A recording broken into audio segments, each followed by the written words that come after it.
I'm here in Ohio, where I just spoke to Sherrod Brown, the former Democratic senator who held a seat here for 18 years and lost in 2024. Now he's trying to turn the state blue again after we've seen a rightward shift over the past decade. You're 73 years old. Does your party want fresh? And he's 73, so you have to look at that as well. I mean, when we're looking at everything, looking at all these different candidates, he's 73. That's different than being 78. But we saw what happened to Janet Mills in Maine. She was pretty much forced to drop out of the race. And the reason why she was forced to drop out of the race, I'm thinking one of the reasons is because of her age.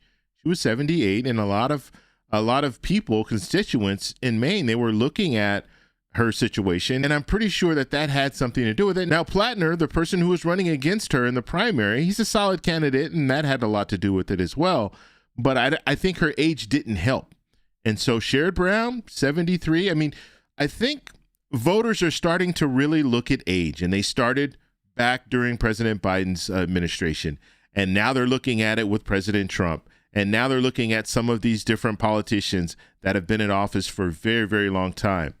And so that is one of the things when it comes to Sherrod Brown that you might hear more about. And that is, when you're looking at positives and negatives, that is a negative. That could hurt him a little bit in this race. He's still doing well in the polling, but this is something that some voters might look at and say, I don't know, maybe we should go with someone younger.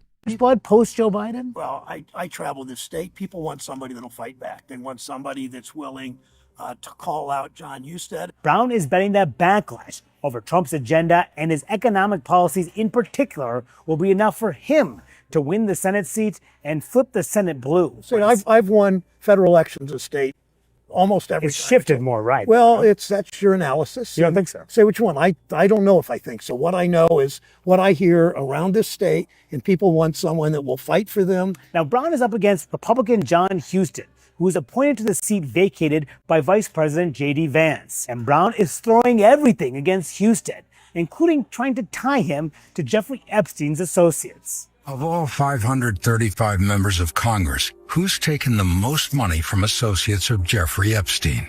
John Husted. That's who. Now, Husted's campaign said he was not available for an interview, but I caught up with him on Capitol Hill. Well, he well knows that I voted to release the Epstein files. That's why we have all the information. The problem is he was such a failure for 32 years. He has nothing to talk about. Barack Obama was the last presidential candidate to carry this state. Republicans are nervous about Brown's chances. In fact, one of the biggest Republican outside groups plans to spend a staggering $79 million in this state alone to try to deny Brown a victory. And Republicans are hoping to tie Brown to the National Democratic Party, and they believe that'll be enough to sink his chances. But Brown himself has acknowledged that the Democratic brand is toxic. And the national brand, maybe it is. But I'm an Ohio Democrat. They know I fight for workers. They know I fight taking on utility companies. They know I stand up to Wall Street. And so there was Sherrod Brown. Now, how is Sherrod Brown doing in the polling? Let's go ahead and take a look at that first, and then we're going to take a look at the Senate map. Here we go. So let's go ahead and take a look at the polling here. So we have Echelon Insights. This was conducted on 4/21/2026. You have 413 likely voters. So likely voters, that's good, but the sample size is pretty small there. Then you have a margin of error of plus or minus 5.8%. You have Brown at 45. You have Husted at 51. You have other at 4%. But what concerns me looking at this poll is the margin of error. It's just, it's huge. And so looking at this, even though it says 45% to 51, it's still a toss-up because there's no clear winner. It's still within that margin of error. Okay, Bowling Green University. This is the next poll, 4/20/2026. 1,000 registered voters. So registered voters. So you have likely voters. That's the best. That's the best sample that you can get. Registered voters, these are people who've registered to vote, but they might not have voted in any recent elections. When it's likely voters, they voted in recent elections. And so with registered voters, we don't know. And then you have adults as a category. And adults, that just means that they're an adult. They're over 18, but we don't know if they voted, and we don't even know if they're registered. Okay, so looking at the margin of error here, plus or minus 3.9%, so that's a little bit better of a margin of error.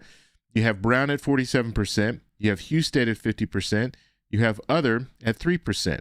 And so you see the two polls here, they're still within that margin of error. So there's no clear leader here, but they're both showing that Husted does have the lead. But that doesn't mean anything when we're looking at that margin of error since it's so large.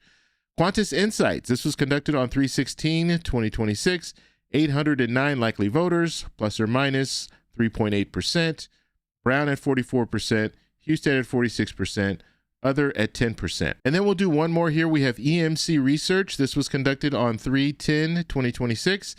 You have 1,343 likely voters, so that's a good, good sample size. Likely voters, that's what you want to see. You have the margin of error here of plus or minus 2.7%, so that's under that 3%. So this is actually much better when it comes to an overall poll. You have Brown at 51%, you have Husted at 47%, and you have other at 2%. Now, this still falls within that margin of error because this is, if you're looking at the margin of error 2.7%, that means that Husted can go up as high as almost 50%. And when it comes to Brown could go down to around 48%. So looking at this with that margin of error being there, it's still considered a toss-up. And then one more, we'll do on message. On message, this was conducted on 3/10/2026, 600 likely voters, plus or minus 4% for the margin of error. You have Brown at 47, you have Husted at 45, and you have other at 8%. So looking at the last 5 polls, we see that Husted is leading in 3 of the polls, and Brown is leading in 2 of the polls. All of these polls are within that margin of error, so no clear winner here. And so that's why we're saying that Ohio is going to be a really close race, because all the polls that are coming out, they're not showing a clear leader. And let me show you one more thing here. So we'll take a look at the Senate map. And what's interesting here in the Senate map is if let's just start from the beginning. Democrats and independents at 47, Republicans at 53. Democrats need to get to 51. So that means they need to net 4 seats. And so their best pathway at this point is the first thing they need to do is they need to defend Georgia, Michigan, and New Hampshire. If they can defend those 3 states, they're on good footing. And then they need to net 4 seats. And so netting 4 seats would probably include Ohio. And let me show you what I'm talking about. If Democrats are able to win in North Carolina, if they're able to win in Maine, they're able to win in Alaska, and then they're able to win, pull it out in Ohio, that would give them the 4 seats that they need. And so that's why Ohio is very important. And that's why Democrats will be spending a lot of money in Ohio. And that's why Republicans will be spending a lot of money in Ohio, because they know how crucial it is. If Republicans can win in Ohio, that would mean that Democrats are now going to need to look to another state. They're going to have to win in either Iowa, they're going to have to win in Texas, and those would be their best opportunities if they can't win in Ohio. And so that is why you're going to see a lot of money going through Ohio. Now, Sherrod Brown, he's won in Ohio before, especially when we're looking at the situation here. Yes, he lost in 2024, but that's when President Trump was running for president. Now that it's an off year, and now that you have some people that have soured to President Trump, we could see a shift. And remember, Husted has never won a Senate seat before. He was appointed to the position. So this is going to be his first time trying to win a Senate seat. And so there's also that. Now, he's an incumbent. He was still considered an incumbent because he was appointed to this position. But as an incumbent, generally you have an advantage as an incumbent.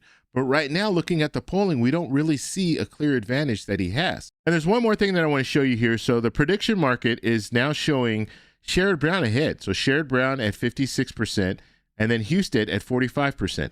Now, 56% to 45%, that sounds like a large margin, but it really isn't in the big scheme of things. If you think about it like this, a coin flip is 50-50. And so 56% is just a little bit higher than that. So basically, if you flip a coin 100 times, Sherrod Brown will win 56 of those coin flips, and Husted will win 45. But it's very interesting to see the prediction markets are now showing that Sherrod Brown has the lead. And so the bottom line here is this is going to be a very close race. Everybody's going to be watching this very closely. But I want to know what you guys think. What do you think? Do you think Sherrod Brown has a shot of winning in Ohio? Let me know in the comments below. If you like this video, please give me a thumbs up. Please subscribe for more. And remember, stay informed, stay engaged, and I'll talk to you in the next one. Bye. So that's all we have for this video. Make sure if you guys want to send me an email, you can do that, david@thetecshow.com. Like the video, subscribe for more, and check out these videos over here for some more great content. Talk to you later. Bye.